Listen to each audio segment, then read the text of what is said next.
don't know me, Natalie Shelton, and I have been on board for about 5.5 years. I'm on Kaz's team and I'm a lead director. I absolutely love One Hope, and I feel like throughout the years I've kind of been on a roller coaster with it, the up and down emotions that come with it and the craziness of life. And just within the last 6 months, I think I really got rededicated. And part of it is what I'm going to share with you guys tonight about focus and really what holds us back. And so I'm going to share my screen. And I'm going to share the sound as well, because I'm going to play a quick little video in there. Let me just make this big and then we will be on our way.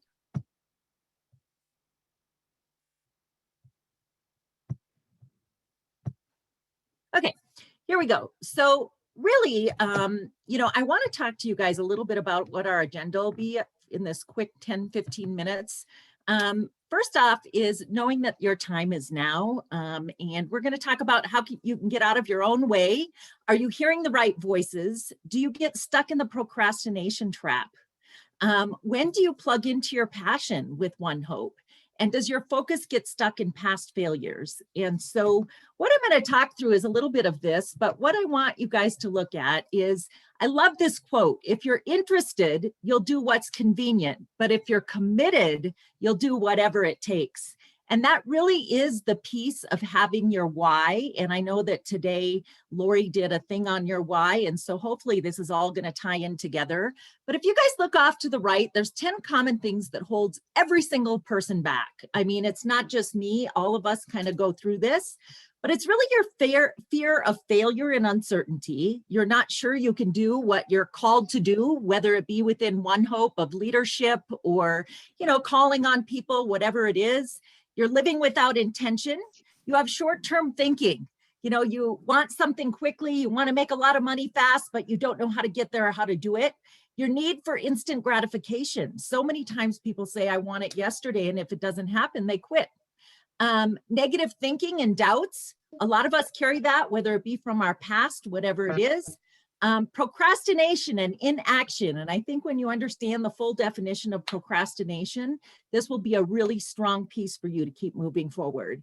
But our unwillingness to take risks or to make changes. People hate change. So sometimes it's really hard for people to make change, or if the company makes change, not being open to new ideas to improve, inability to learn from feedback, and giving up or quitting. And so I want to just share some of the things that I think might be standing in my way, your way. And for me, it's really knowing what I should do and not doing it to the best of my knowledge. Having that self-doubt piece. So many times we doubt ourselves, like, can we really do this? Do I know enough about the wine? Who do I know? Can I pick up the phone? It feels heavy. And so that is a huge thing for us. Worrying about our capabilities. Can we do this again? Procrastination, saying, oh, I'm going to make 10 calls today, and then you end up doing laundry or driving your kids somewhere or working your other job. And then you're like, I'm too tired, I'm not going to do it. And so not really setting the calendar. Having intent for the opportunity, but now not allowing yourself to do it. Listening to voices that tell you you can't, you won't, and the things that talk us into delay. And so one of the things that I know about all of us is that we make a decision in the moment of excitement. When something's exciting for us, we decide, yes, we want to do it. We're going to roll for full force. And when the time comes to do it, the voices start talking, and so it's really about, are you listening to the right voices? Because the wrong voices talk us into delaying and not doing whatever we decided to do. And so we put it off until later.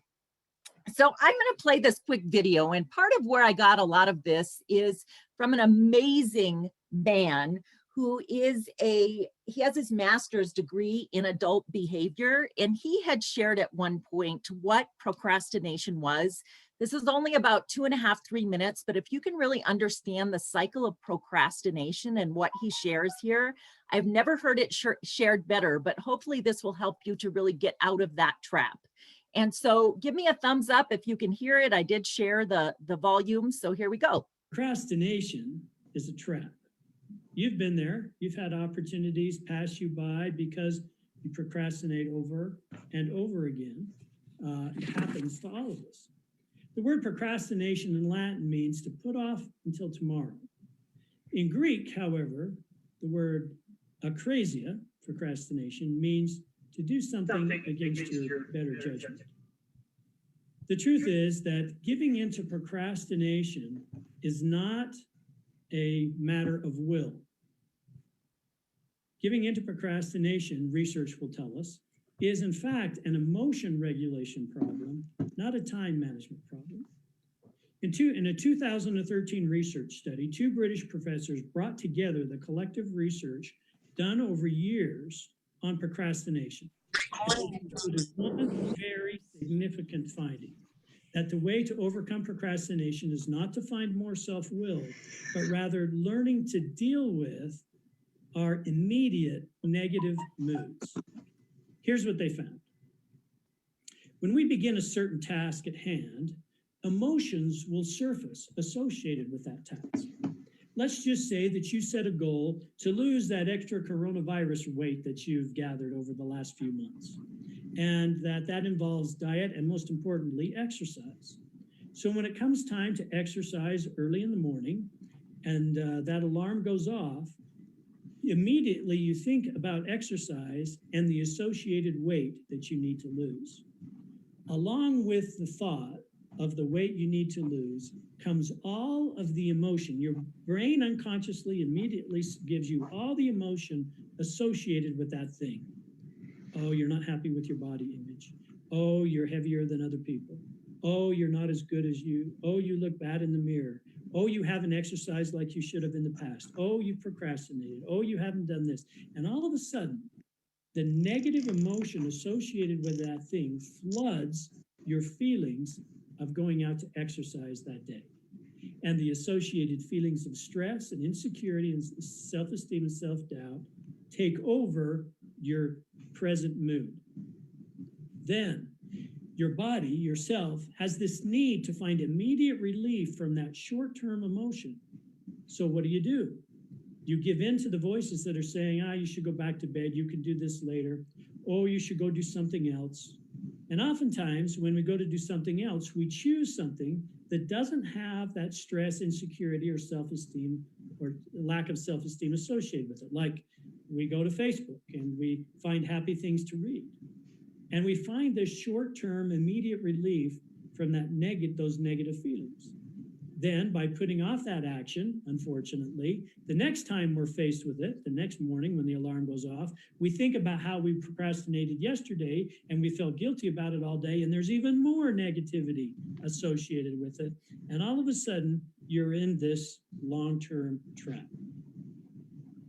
It's weird, but that's exactly how procrastination works. So our body is trying to find short-term relief. So guys, I'm going to stop it there. So really you got the idea of what he says the procrastination trap is, and that can be for your business. I mean, he gave the idea of, losing weight and having extra COVID pounds and how negativity comes in.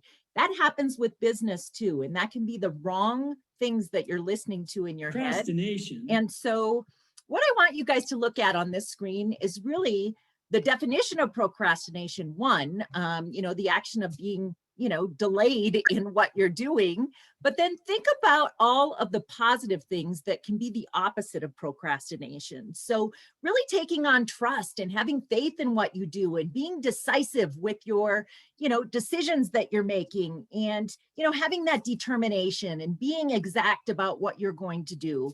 And so take some of those words on.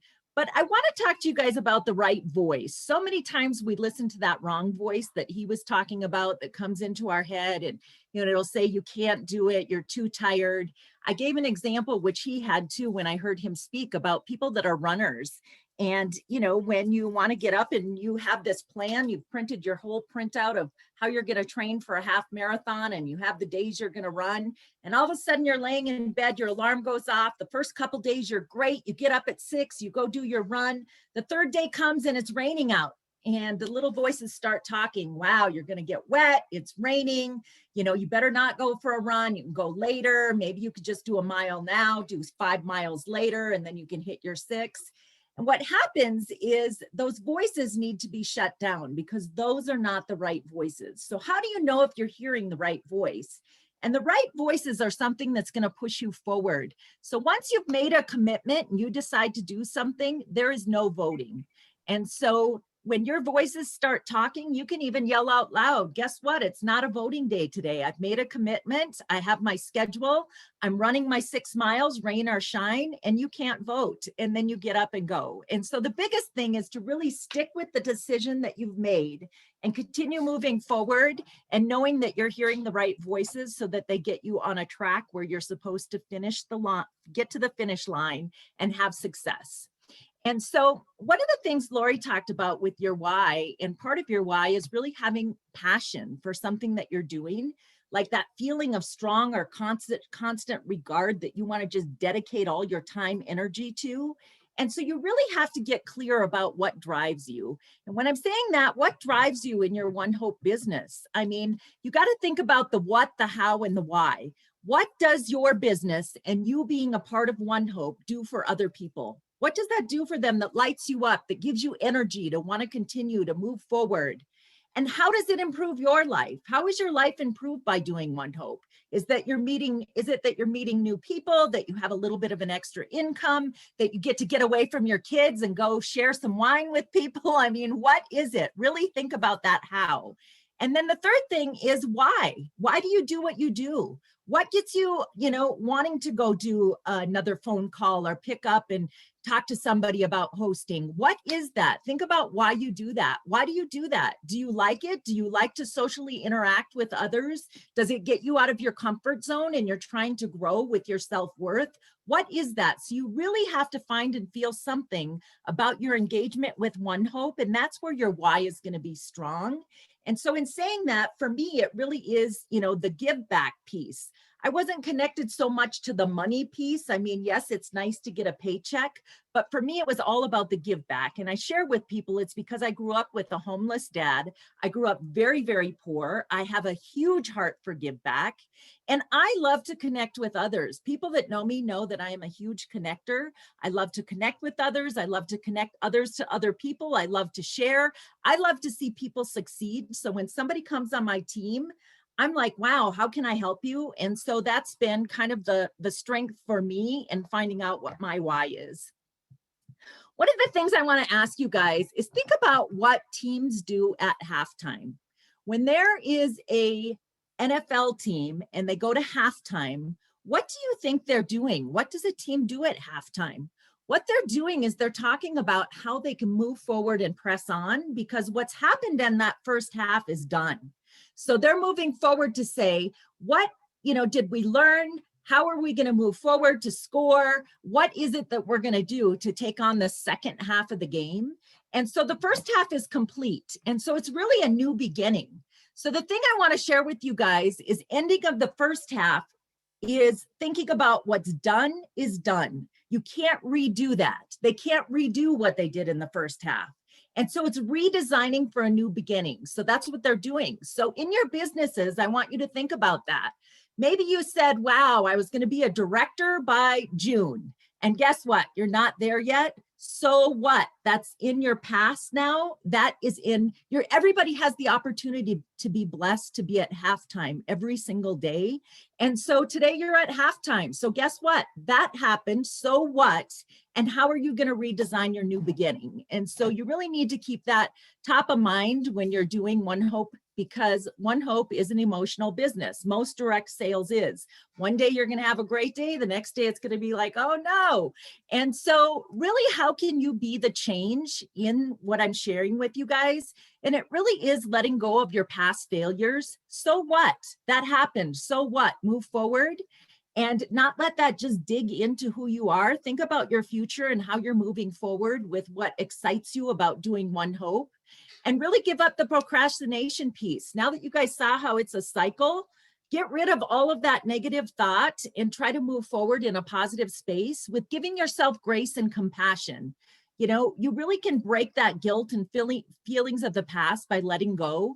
And it's that whole thing, so what, and telling the voices to shut up. So I do that out loud. I'll be like, nope, you're not voting today. Shut the hell up. That's not a vote day. Here's where I'm moving to. And so really stay focused on the good, make gratitude a habit. It can be the smallest thing, like, hey, I said I was going to make 5 calls, but I got 3 done. And really give yourself that celebration, the grace and gratitude that you did 3, and really surround yourself with people that make you better. I think that's what life is really about. So one of my action steps for you, or these 3 action steps, are right here. Something that can get you into action right now today. Think about what one thing could you start doing right now, every single day moving forward, that would make the most difference in your One Hope business. What would that look like for you? Would that be that you say, you know what? I've put my goal too high. I've said that I was going to make 10 calls. I haven't been able to make that. I'm going to make it 3, and I'm going to consistently do 3 calls to connect with people every single day. What is that you can do? Maybe you say, you know, I haven't taken on the training piece and learned what I needed to learn. So 3 times a week, I'm going to get on board and I'm going to watch a training video. So what is one thing that you can do starting tomorrow morning that you can start doing every single day that would make a difference in your One Hope business? The second thing is really identify what's held you back. What's held you back? Is it that you don't feel good enough? Is it, you know, a lot of the things I was talking about, the self-destruction that we do, is it listening to those wrong voices? So what can you change with that to help make a real difference in your business? Because you need to focus on the forward and where you want to go with your One Hope business. Maybe you need to reach out to somebody that inspires you to help you move your business forward, that can be that encourager. What is that? Identify what's the negative so you can turn it to a positive. And then in life, in general, what is one thing that you can do to be a better person of action? And when I say that, I mean, so many times with that procrastination, now that you know that it's a cycle, maybe it's that. Maybe you say, you know what? I'm starting to hear the negative. I'm hearing the procrastination. I'm going to shut it off. I'm going to say out loud, nope, I'm moving forward. I'm committed. What is it? What's that one thing that's going to help you really get into action? And then I just want to close with this. When I came on board with One Hope Wine, I thought this was so amazing. We used to have a little sheet that we used to hand out, and I kind of made my own. So I say One Hope Wine is as simple as this. And if you can ingrain this into your brain, this is really what One Hope is about. So this is One Hope Wine. They nourish the future through give back to provide nutritious food, clean water, health, and education services. This happens with the purchase of every bottle or gift box. They want to donate 10% of your favorite, 10% to your favorite nonprofit charity. One Hope is changing the world one glass at a time. Wine is awesome. One Hope is most awesome. Be awesome and drink One Hope. And that's as simple as we are. And so that is really all I have for you guys. I don't know if anybody has questions or wants to chat through kind of what I shared. So that is that. Natalie, that was so good. We can't see you though. Get out of there and let us see your face again. I'm trying to stop sharing. I think, if I'm not mistaken, I think that the setting for this meeting is such that folks cannot type in the chat. Or if they type in the chat, are you seeing anything in the chat other than what I've posted? Yes, I am. So Sorry. that's okay. Jane said this makes so much sense. Sorry. I'm trying to not make this thing go so fast. This makes so much sense for so many things and people I know. Lori, I saw what you wrote, and I know everybody can everybody see Lori's? I think they can see mine, but I can't see anyone else's, but you should. Okay. Christy said, glad to know I'm not the only crier. P.S. Does this count as having wine together until Arizona? And Crystal said that was absolutely awesome. Thank you. And Tabitha said this is awesome. And that's pretty much it. So I don't know if you guys have any questions. You know, I really feel like, you know, you can have a why, but if you don't know why you're being held back, you can't push through your why. And that's kind of where this came from for me to do this. I've done it for a smaller group that I'm in with Kaz. And like I said, you know, all of us get on this emotional roller coaster, which is totally fine. But for me, it was like, when am I going to finally dig in and do this thing to the ability that I can at where I'm at right now with having 2 little kids at home? And, I had to re-listen to this. And when I did, I'm like, wow, that's what it is. I'm holding myself back. And so, once you can get a handle on that and really, like I said, shut down the voices, and we joke about it, that I say, hey, it's a no voting day. Shut up. Here I am. I'm rolling forward. So anyway, hopefully that was helpful and gave you guys something to really think about and push through to, create what you want out of your One Hope business and how you want it to move forward. And like I said, it could be reaching out to maybe somebody else that inspires you. It could be taking on the training. It could be, plugging in more, setting a smaller goal. I think it's good to have big, audacious goals, but if you're not meeting them because you need to ditch some of this stuff I was talking about first, then that's more important to help you move forward for the future. So good, Natalie. So good. And I want, my feedback is I love I love that you acknowledge that we all procrastinate sometimes, and a lot of time. I mean, I'll tell you, there's not enough time to tell you how many times I haven't reached my goals, but to give yourself grace for that and just keep moving. I mean, my tagline is put your head back down always. I've missed the mark on more times than I ever cared to think about again. But you know what? I always put my head back down and keep going. And so anyway, I thought this was wonderful. I took so many screenshots. And Lori, I think that's part of being at halftime, like I talked about. I mean, so many times we get stuck in what happened in that first half. And I could be doing that too. Wow, I've been on board for 5.5 years and I'm not where Lori's at or where Kaz is at. Who cares? So what? That was what happened. And now I'm moving forward. So know that every day you get that gift to start over at halftime, every single day. And every day you might have to step through that. Guess what? It's a new day. Today's halftime again, and I'm going to move forward from here. And so really give yourself that grace, like Lori's talking about. And not excuses, but grace. I mean, life happens. And so, it's not saying, oh, I'm going to use this as an excuse every single day, but I mean, push hard as far as you can. And then, you can give yourself that grace if it doesn't happen. so good, sis. Thank you. Thank Yes. you. Thank you. So I put a link in. I'm sorry about the chat being messed up, but I did put a link in. But I really want to encourage you. If you don't want to do your why exercise with me, that is fine. But I'm telling you right now, it is a valuable exercise to move from what to why. Right? So I really want to encourage you, set that call up with somebody, with your mentor, with me, whoever, somebody that you feel comfortable with, somebody who's done the exercise before. Because when that moment comes in the morning and you wake up and go, yeah, today's the day, and you start going through that cycle, right, of procrastination, that doing that exercise is going to help pull you back right to that beginning piece. So Natalie, you're a rock star. Thank you. I'm so glad you're here. I just want to say too, Christy had just posted, she said, it can be hard for people to find their true why. Be patient. Your why comes from your emotion section of your brain, which is why it's hard to put your why to words. It will come. Love you saying, give yourself grace. And I totally agree with her. I mean, that was that thing where I said, you tie in, what is it about One Hope that's bringing you to One Hope to want to continue to, go to an event? So really think about that, and that'll help you get to your why. And then Jane said she loves the idea of starting over at halftime. Me too. I have to do it a lot.